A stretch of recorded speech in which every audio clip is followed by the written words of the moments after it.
चलिए, जैसा कि आपको पता है कि पिछली क्लास में हमने श्वेत रक्त कणिका, लाल रक्त कणिका के बारे में पढ़ लिए हैं। ठीक है, अगले जो पढ़ने की बात थी वो हमारी प्लेटलेट्स की बात थी, ब्लड प्लेटलेट्स। ठीक है, तो आज जो पढ़ेंगे हम लोग ब्लड प्लेटलेट्स के बारे में पढ़ेंगे, है ना।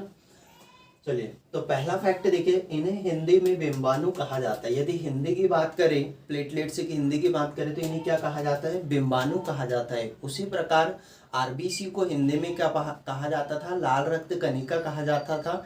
डब्ल्यूबीसी को हिंदी में क्या कहा जाता था? श्वेत रक्त कणिका कहा जाता था। ठीक है, उसी प्रकार यदि ब्लड प्लेटलेट्स की बात करें तो ये इंग्लिश नेम है। जैसे आरबीसी का रेड ब्लड कॉर्पक्लेस था, ठीक है, डब्ल्यूबीसी का वाइट ब्लड कॉर्पक्लेस था। उसी प्रकार जो है इसका जो इंग्लिश नाम है ब्लड प्लेटलेट्स है। ठीक है, उसी प्रकार हम लोग बात करते हैं इसका बायोलॉजिकल नेम की, तो बायोलॉजिकल नेम है थ्रोम्बोसाइट्स। क्या? थ्रोम्बोसाइट्स।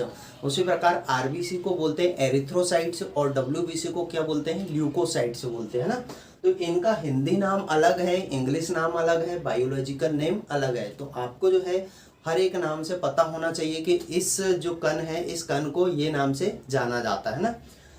चलिए आगे बात करते हैं हम लोग। प्लेटलेट्स केवल मैमल्स के ब्लड में पाई जाती है। यदि हम बात करते हैं मैमल्स, मैमल्स मतलब स्तनधारी, तो ये प्लेटलेट्स जो पाई जाएगी वो किस में पाई जाएगी? स्तनधारियों में पाई जाएगी। स्तनधारियों के अलावा ये दूसरे वर्ग में नहीं पाई जाएगी। जैसे पक्षी वर्ग है, मत्स्य वर्ग है, तो इनमें जो है प्लेटलेट्स नहीं पाई जाएगी। इनमें प्लेटलेट्स नहीं पाई जाएगी। प्लेटलेट्स की जगह जो है दूसरी कोशिकाएं पाई जाएगी। तो याद रखना, प्लेटलेट्स जो है वो केवल स्तनधारियों में पाई जाती है, मैमल्स में पाई जाती है। स्तनधारी वे जंतु होते हैं जो अपने बच्चों को क्या करते हैं? दूध पिलाते हैं। जैसे जो है मनुष्य जो है वो किस में आता है? स्तनधारी वर्ग के अंतर्गत आता है ना।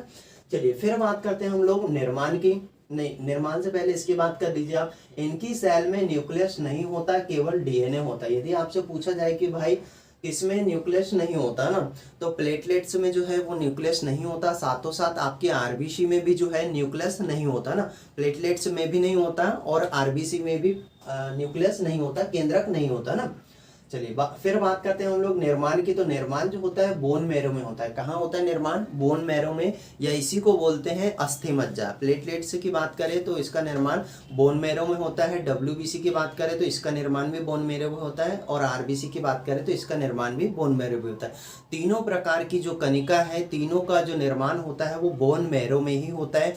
और बोन मैरो क्या होता है मैंने आपको बता दिया हूँ कि भाई जो हड्डी के अंदर भरा हुआ गाढ़ा पीला पदार्थ होता है उसी को बोलते हैं बोन मैरो, है ना। जो बड़ी बड़ी हड्डियां होती है, जैसे ये हाथ की हड्डी है, ठीक है, हाथ की हड्डी बड़ी वाली हड्डी। अच्छा, फीमर जो है जांग की हड्डी, तो ये बड़ी बड़ी हड्डियां होती है, इसमें भरा होता है आपका पीला पदार्थ, तो उसी को बोलते हैं अस्थि मज्जा। वहीं पर जो है तीनों रक्त कणिकाएं बनती है ना। हड्डी के अंदर जो है अस्थि मज्जा भरा होता है, यहीं पर आपकी रक्त कणिकाएं बनती है तीनों, है ना। फिर बात करते हैं हम लोग जीवन काल की। तो जीवन काल जो होता है इसका 3 से 5 दिन का होता है ना। जीवन काल की बात करें तो 3 से 5 दिन का होता है। उसके बाद ये डेथ हो जाती है, इनकी मृत्यु हो जाती है ना। मृत्यु की बात करें तो इनकी मृत्यु जो होती है स्प्लीन में होती है, प्लीहा में होती है, याद रखना, है ना।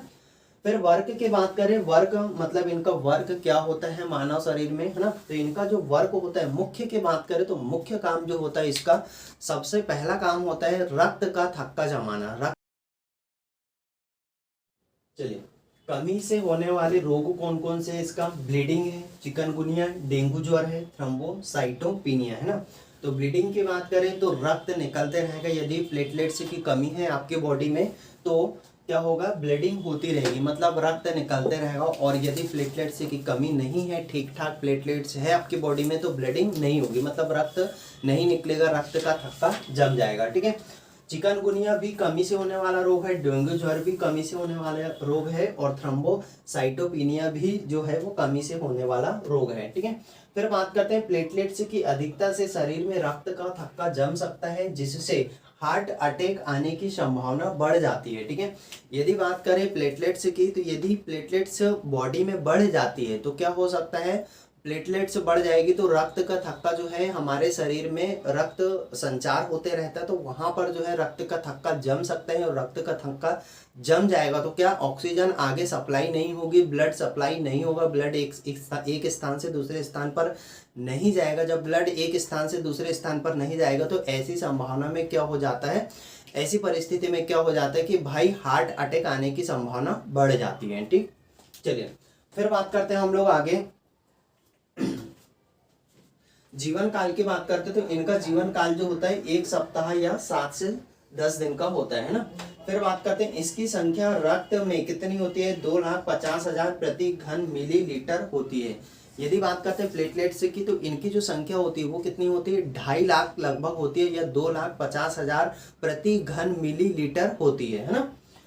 फिर बात करते हैं हम लोग आगे, जो जंतु स्तनधारी नहीं होते उनमें प्लेटलेट्स की जगह स्पीडल कोशिकाएं पाई जाती है, जो चपटी तर्करूपी होती है और रक्त को बहने से रोकती है। यदि मान के चलो हम स्तनधारी है, हम में क्या पाई जाएगी, प्लेटलेट्स पाई जाएगी, किंतु जो स्तनधारी नहीं है तो स्तनधारी नहीं है उनमें भी तो ब्लड निकलता होगा, तो वहां पर जो है रोकने का काम कौन करेगी, तो उसमें जो है ब्लड रोकने का काम कौन करती है, स्पीडल कोशिकाएं करती है ना। यदि आपसे क्वेश्चन ऐसा पूछ लिया जाए कि भाई जो स्तनधारी है उसमें तो प्लेटलेट्स पाई जाती है, किंतु जो अन्य वर्ग है जैसे मत्स्य वर्ग है, पक्षी वर्ग है, इनमें प्लेटलेट्स नहीं पाई जाती, प्लेटलेट्स नहीं पाई जाएगी तो उसमें कौन सी कोशिकाएं पाई जाएगी, तो उनमें कौन सी कोशिका पाई जाएगी, स्पीडल कोशिकाएं पाई जाएगी। ठीक है, चलो फिर आगे देखते हैं। मैंने 2 फैक्ट यहाँ पर मेंशन किया हूँ कि भैया आकार के हिसाब से सबसे बड़ा कौन होता है, WBC होती है, उससे छोटा प्लेटलेट्स होते हैं, और सबसे छोटी कौन होती है, RBC होती है। ठीक है, और फिर यदि संख्या की बात करें हम लोग तो संख्या में सबसे ज्यादा कौन होती है, RBC होती है, फिर उससे कम संख्या प्लेटलेट्स की होती है, और सबसे कम संख्या किसकी होती है, WBC की होती है। ठीक है, तो संख्या में सबसे कम WBC, संख्या में सबसे ज्यादा RBC, और आकार में सबसे बड़ी WBC, आकार में सबसे छोटी कौन सी, RBC। ठीक है, चलिए तो बस प्लेटलेट्स के बारे में इतनी इन्फॉर्मेशन काफी है, यहीं से क्वेश्चन बनते हैं सारे, है ना। चलिए तो फिर मिलते हैं अगले वीडियो में। ठीक, थैंक यू।